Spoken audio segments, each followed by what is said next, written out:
பண்பான பிள்ளைகள் இருவர்.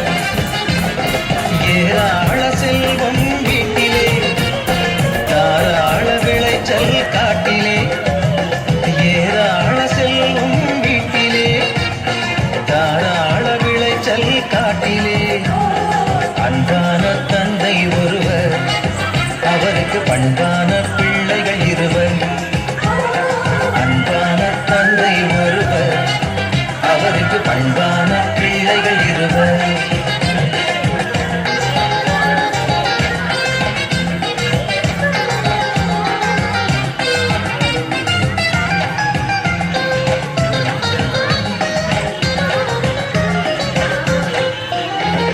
தந்தையிடம் வந்தானே இரண்டாம் மகன், சிந்தை மாறி சொத்தை பிரி என்றான் அவன்.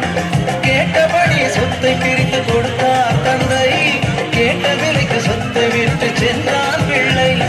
தந்தையிடம் வந்தானே இரண்டாம் மகன், சிந்தை மாறி சொத்தை பிரி என்றான் அவன். கேட்டபடி சொத்தை பிரித்து கொடுத்தார் தந்தை, கேட்ட விலைக்கு சொத்தை விட்டு சென்றான் பிள்ளை. இப்படித்தான் வாழ வேண்டும் என்பதை மறந்தான், எப்படியும் வாழலாம் என்றே நினைந்தான். அப்படியே பூதாரியாய் செலவுகள் செய்தான், கைப்பிடி செல்வமின்றி எல்லாம் இழந்தான்.